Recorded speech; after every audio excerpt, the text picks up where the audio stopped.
The FF1600 series welcomes one of the weeks I've been looking forward to most this season, as we head to what could just be considered the fastest track in the UK. Fairly new to iRacing, Thruxton is former RAF airbase as ever, very flat on the ground but super fast, full of nothing but near flat-out sweepers and two brutal chicanes at the very start and end that could just trip up anyone looking to make a bold overtake.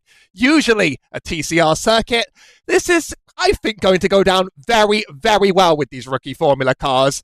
With their lack of aero, they're going to be sliding all over the place, but the racing is going to be fast and furious.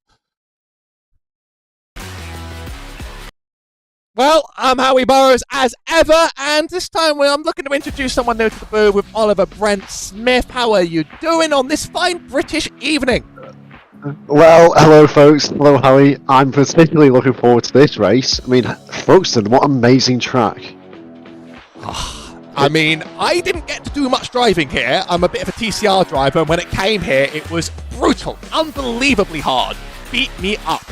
I've not tried it in these cars. Everything just seems so blind, so difficult to read around here, but I'd trust a 4.1k SoF field of drivers to be quite a tough one around here. Smaller field than usual, as this field has very much cut at the split line this time around. Usually, sometimes you get one massive field. This time we've had about 24 entrants. They'll be able to split that into lobbies of 12. But we do have some championship standings for the first time on this series. He should be correct, but we all make mistakes sometimes, you know, and sometimes I'm guilty of them. So, as it stands going into this race, Fraser Smith looks to be leading the championship, but anyone missing their number there hasn't actually made it to the race. So Fraser Smith hasn't made it into the lobby. Ian Joyner is just one point behind of Adam Tompkins on the run, and Medma in fourth, with Frederick Surley, which I've gotten right this time, in fifth, and Martin Arnolders in sixth, with a couple of drivers just down there further behind the road. A few of the top contenders not quite making it to this time slot today's session, as we have our qualifying laps underway. So, before the show, you told me that you know people with a little bit more real-life experience of this circuit than me. What corners am I really looking out for if I want to have good things happen to me around here? Well, Thruxton's known for being, well, according to my mate that drives the Fiesta Junior Championship round here a few times in 2024, he likes to apparently send it up the inside, come into this final chicane at Thruxton, and it normally is. It slows everything down. It's a quite good heavy braking zone. So sometimes drivers can look to, you know, as we see here, can send it down the inside where it slows things down. And, you know, last minute overtake, last corner overtake could really boost make the championships interesting. Well, I'd be scared up on the inside around there. I really would be, but then again, I'm not anywhere near talented enough to quite make it around here. As ever, this has, as the drivers get in their qualifying lap, this SoF2 is ever brought to you by the good old company of Frederick Surley, who I wish to this time tune into while he's actually on the track. This one might not be the lap of the century around here. FILMBIL.NO provide all sorts of car services for all sorts of filming productions all over the Scandinavia region. They've been Hollywood movies and small commercials, providing stunt driving and ambulance and emergency vehicles as well for any filming purpose. Go check out their website in the corner. You'll get to see them the whole time, and they've got their sponsored car up at the front as ever, although that wasn't quite the lap to look forward to, so we might just take another on board. No, you know what? It's a rough track. It's a hard one. Frederick, best of luck out there. Let's try and take a peek at someone else while we go. Maybe get the stage fright out of the way of Adam Tompkins, who has been very fast in all the races we've broadcasted. Didn't get to catch the first two on this channel. Up at front again, and one of his biggest rivals for the throne this time isn't showing. Alexander Istad has a good time behind. Tompkins, I was going to say the only driver to get into the 118s. Looks like Christopher Cash has just caught up and gotten it done himself. Followed by Istad, who actually has gone faster. It's so hard to follow these lone qualifying sessions, unfortunately. But some of these drivers are getting their fast laps in. I mean, we did see quite a few changes then as everyone get around their laps and stuff. I mean, honestly, I mean, it was unfortunate for Surly to, struggle at the final chicane, but it can be sometimes quite difficult. I mean, Thruxton is a new track, so the drivers have had tons of practice compared to other tracks on the calendar. So it'll be interesting to see what the race is like. I'm actually fairly excited for this one. These cars, is it going to be a bit of a draft train? One of those was in there early this season at Snetterton. Or is it not just because of the curves around the track? These cars, obviously you're just sending it wide for all these bendy corners. There's not really that much of a long straight despite the high speed. I have to watch Frederick, unfortunately, because he's the last driver to have not set a lap. Yeah, I mean, I think Thruxton will pose a challenge for these drivers if they want to properly pull away. So if you're in the lead and you want to pull away, I mean, the tow from second, third, and fourth, it's going to be a massive train going on. It's that second and third sector, I would say, that maybe I don't know. There's just a lot of elements to this track because it's quite flat out, I'd say. But you got to be take your lines right, even though you're on the throttle.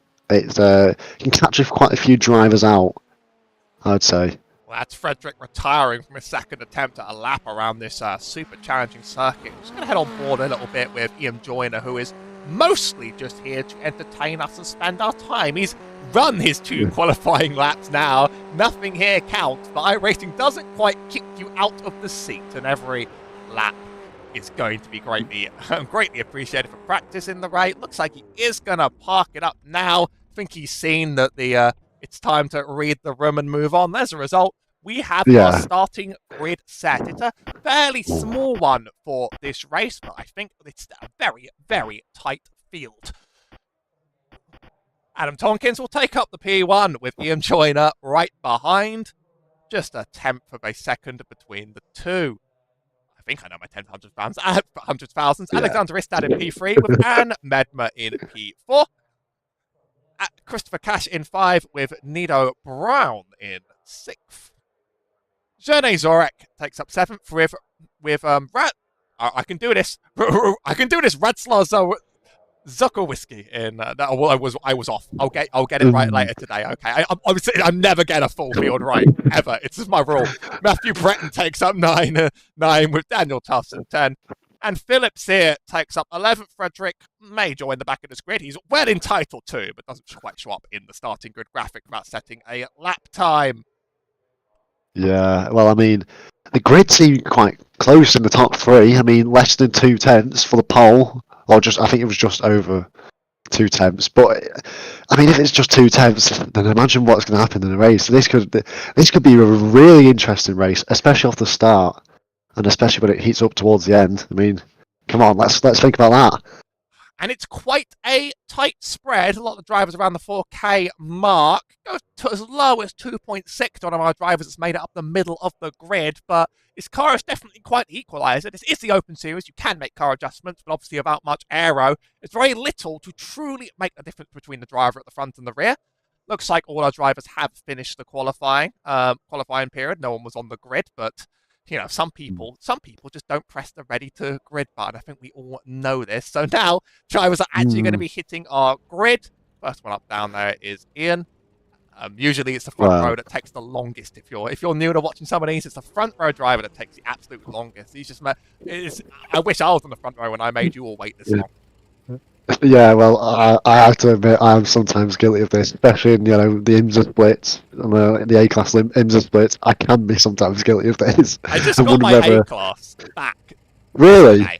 Oh yeah. And I did my first IMSA fixed, and I made it out alive, and I was like, nothing's changed in the whole month I've been out of A-class. Nothing's changed. Like, turn 1. Yeah. I'm looking forward to Daytona to finally end, in my opinion. Or maybe a wet Nürburgring GP isn't that much nicer of a come for Adam Tonkins' last one to fill on the front row, and then we'll have our whole grid in time for the start. And when it comes to that launch off the grid, the standing starts mean it could be anybody's game, but drivers definitely have the launch in this car down. I'll tell you what, if you're new to this, don't think it's a rookie car, so we're getting rookie driving today. These drivers race unbelievably well. I mean, the Skip Barber show on Sunday, we had the closest finish I've ever caught.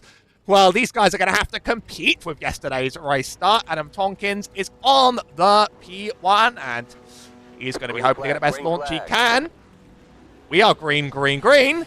The 1, 2, 3 all set in place. Adam Tonkins with a good launch off the start. That's Ian Joyner behind it. Alexander Istad in the P3 position. Everybody just about holding tight. These tyres are cold in the first few laps, especially the first one as we fly into this turn. I wish I knew the names around here.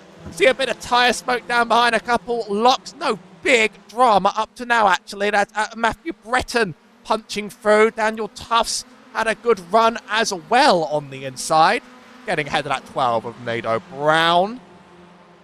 And this is our closest battle back here, so we'll keep an eye on this for now. But that 1, 2, 3, no big change. Those grid positions very, very far apart on this track, of course. We've got a long race ahead of us. Well, 20 minutes may not be long to everybody at home. There's definitely longer on the calendar, but trust me, the complexion of this race changes very, very quickly. No big surprises, but that's maybe what to expect. Oh, there is Istad going very, very wide onto the grass. Probably not the first who's going to do that, but Ann Medmer here, he's going to be able to make up that position very nice and cleanly, with Istad losing pace. In fact, further behind, Mistad's gone right into the back. Christopher Cash there into the back. Was that Cash? It was Cash. Bit of a speed differential. We'll catch what happened in a minute. Actually, I might be doing some slander as I see further behind that Radoslaw, who is gone. And hold up, just wait for some of these drivers to make it back around. There we go. We're back into reality. Bit of an incident. I'll catch up on the replay what happened there, and I have to make a judgment. Big speed differentials are catching people out without tight braking zones around here. Yeah, I mean, honestly, this first lap has been really entertaining. I mean, we've obviously seen Adam Tompkins hold on to that lead, and it's been great to see that Ian Joyner has managed to keep up as well as Ann Medmer. I hope I said that right. I think it's Ann Medmer. Ann Medmer, yeah, I got that right. We all make these doom things. I don't think he was quite looking to get into such a good position, but with our P3 knocked back, and we'll just be able to catch what happened now. It's involved Alexander Istad. If I can just get grabbed there, I want to see if there's no big pass happening around here, as I think Ian Joyner's just made his way through, almost about to send it to replay, right as Ian Joyner punches his way through, but on the inside of this tight chicane, Tompkins is going to get it back for now. That last chicane really is the make or break moment around here for a lap, I think. Yeah, I mean, if you wanted to keep your lead, as Adam Tompkins, I would just hold it on the inside. So Ian Joyner has to look for a more creative move to get round in. But I don't know what I'd be doing if I was the number 3 car. I'd probably just work with the pack and try and see if I can get through. As we watch the replay now, a little bit earlier today, and I think it was just a small little error, not quite realising you were busy on the left-hand side there. I have a feeling now it's just a bit of a turn-in without fully knowing the car alongside on this tight little section, and that has sent him right back to the pits. Well, that's quite unfortunate, but we saw the car in the middle just dodge through, and that was a good avoidance and awareness for that driver. As we see this front pack, like I said at the start, before the qualifying, I think it'll be more of a tow that will keep our front pack together. And they definitely have gotten away from the field. And Medmer really taking advantage, leaving the 1, 2, 3 in I-rating on the field to lead this pack away now. But yeah, they've really, really, really broken away. Now Matthew Breton more than 6 seconds behind. There's still battles. Here's a Radoslaw. I think someone else got into the pits now. I just saw some movement up and down all over the timing software. Down behind, there's a big train here being led by Matthew Breton. He sort of leads the rest of the drivers down the road. I'm going to have to pick who's more important and who is more exciting at each point in time. It seems like every time I catch Frederick Sorley, he is going around today. Usually a top contender, but today has not been his day on this track. And I think losing grip yet again into the tight braking zones of Thruxton, it is absolutely claiming some victims here today. I mean, yeah, Thruxton. It looks well. If you look at it from an aerial view, everyone will think, oh, it's an easy track, but it can be quite, challenging to get the fine details into the driving these cars as well. Because everyone might think, oh, these cars are quite easy, but I reckon they can be quite challenging if you're proper pushing for those those hundredths and thousandths of a lap time.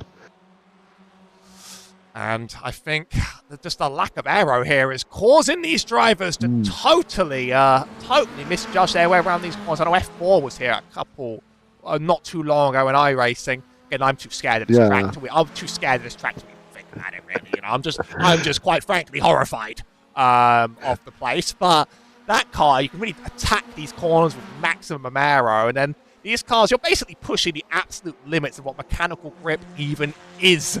These tyres on the track with nothing to catch you round. There are some tracks where you can very much get away with it. This one is proving pretty much to live up to its reputation here of being one where if you push it just a tiny bit over the line in these cars, you're going to lose the rear end totally. You can just see how big that gap is. It's 8 seconds now between Matthew Breton and Medma up ahead. This train back here definitely does have some good fighting here. Daniel Tuff's very close behind Matthew Breton as they loop around here. So there's definitely a fight on for these places, but there's no way this train is catching that lead pack. I have seen crazy catches, I've seen crazy moves. Maybe something could evolve over the rest of this race. We're expecting about another 11 laps around here as Ian Joyner tries it yet again. Always seems to be around the outside going to that final chicane, but it's not quite being materialized in time as that's made clear. Now, at the same time, Tufts and Breton playing their game, and looks like Tufts is finally going to use this chicane to say goodbye, Breton. I need to try and catch down this pack now. The gap over almost 9 seconds. Going to dispatch the car ahead, and that's going to be a game of seeing how far he can run down the road and catch these three. They are slowing each other down up there, so I don't think it's impossible in race distance. I've seen crazier things happen. But yeah, these cars definitely go too wide everywhere they want. I mean, this track, what I love about this track is it's quite flowing compared to most tracks, and it's not many slow corners. It's you can, like you said before, you can attack every corner, and just seeing these the cars and the train and stuff, you can have quite a good high ground here. Stick it left, right, anywhere, and try and see if a move works. I mean, for Adam Tompkins, I'm very impressed with Adam Tompkins's leads, with his lead, especially as we see this pack come up to the final chicane. It'll be more interesting now to see what Ian Joyner does as he goes on the outside. This is a move into the final chicane. This move he's been trying to make work. I mean, if I was Ian Joyner, would I try and switch things up now? Maybe sell an old dummy or two? The one thing I've seen Adam Tompkins consistently do in races, as I've just caught there, Zerne Zorek losing the rear end, possibly under own power. Might investigate that one in just a minute. Someone else on an accident. There's probably quite a few down there. I might just have to try and catch. Let's get a better view of what happened to Zerne Zorek first. We might be able to see what happened just around in the chopper cam. There could have been contact here. I just saw the car go around, though, myself. Oh, it was into the rear of the 11. Lots of speed differences being slightly misjudged around this circuit. Is he going to rejoin properly? Just about avoiding complete disaster. But yeah, I'm seeing drivers just misjudge how fast the one in front is going, or just misjudge where the one around is sort of placed on the track, and it's leading to these small little racing incidents, small little mix-ups, and drivers are sort of clearing themselves out. We haven't seen too many caught victims. Joyner's made the move happen this time down this long back straight. I don't think Tompkins is anywhere near done, though, and he's been very good at getting his lead back when he's made the mistakes. But this time, Joyner gets it done by the chicane. Tompkins on the inside. trying to see if he can use that toe to get through. It's not going to happen. We do have a new race leader as we approach the halfway mark. I mean, honestly, Joyner's move was absolutely amazing. Around the outside, going into the final chicane, as we see Tompkins use a little bit of the grass. But honestly, that was unbelievable. The moves are good. The moves are good. The driving is very respectful up at the front, but these drivers will save it until the last second, and then they'll possibly blow up. I've seen some ridiculous moves over the line. Daniel Tufts now leads the next train, but the gap has only grown, unfortunately, 12 seconds now between Tufts and Anne Medema.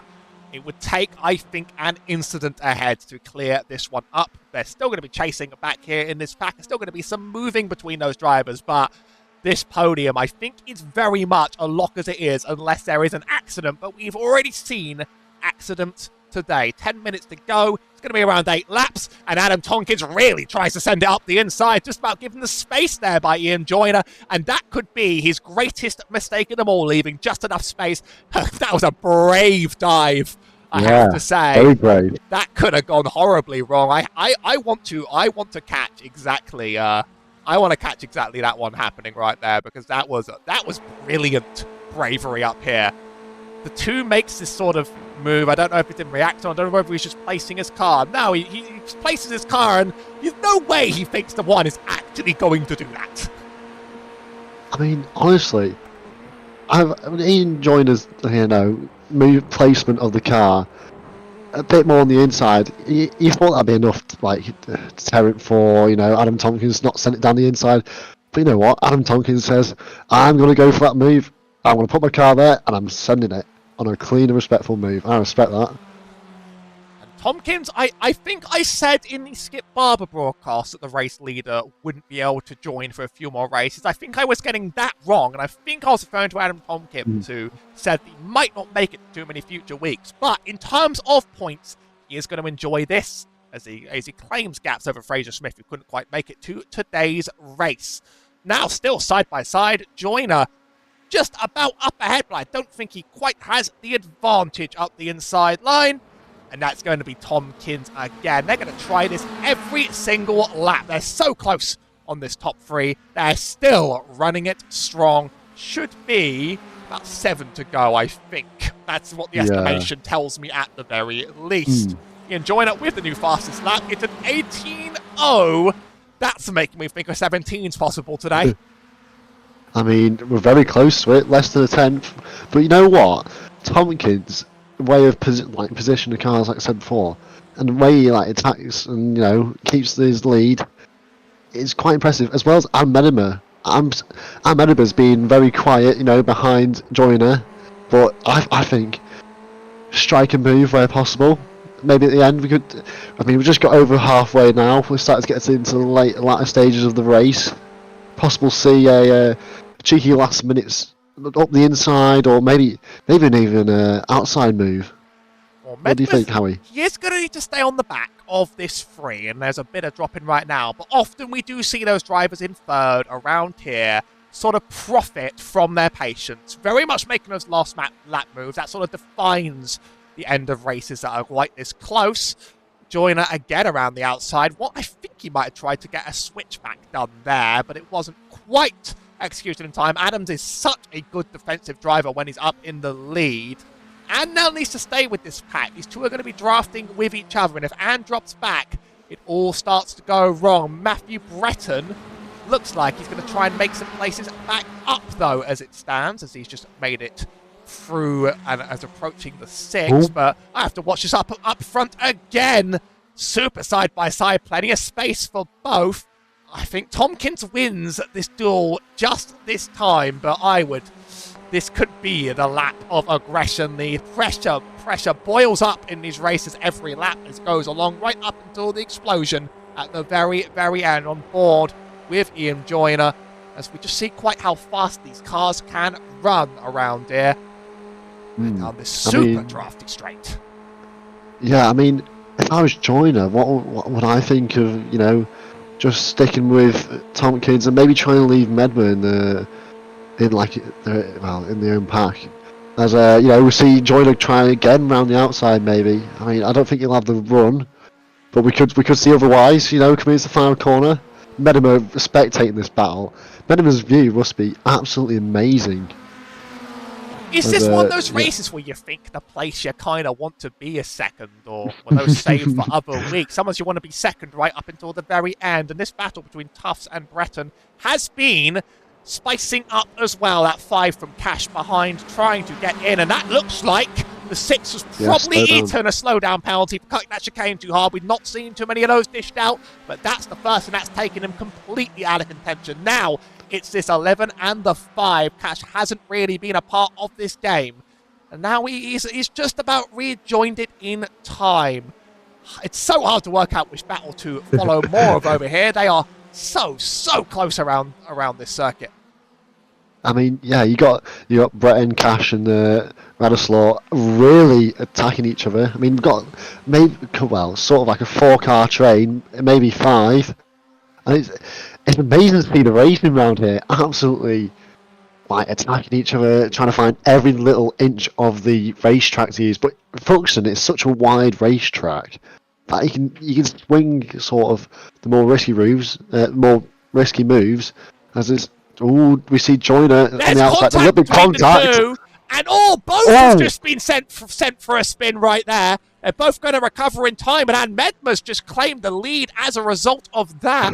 Going to need to go back in time in order to catch what happened there, but sometimes it happens when you run a little bit too close for a little bit too long. Someone's going to take a wheel over. I wasn't able to quite catch the exact details of how this one blew up, but here's Joyner side by side.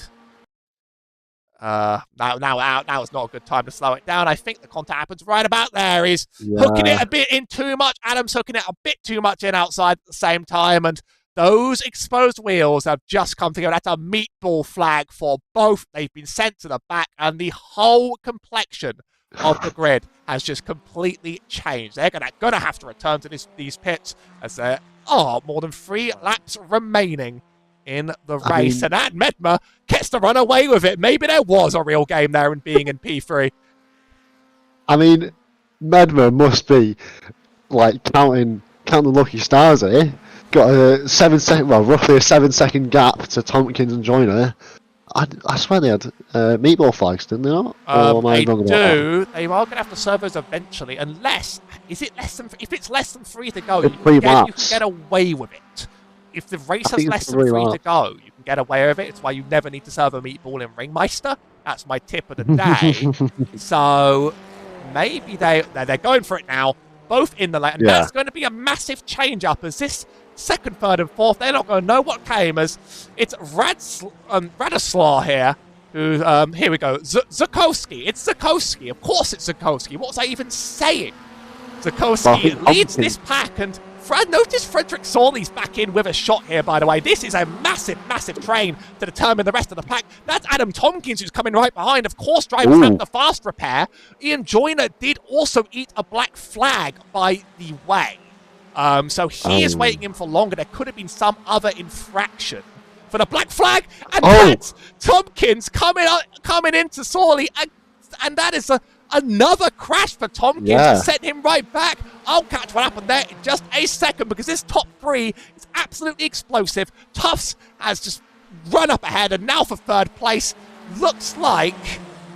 No, okay, Tufts is up ahead.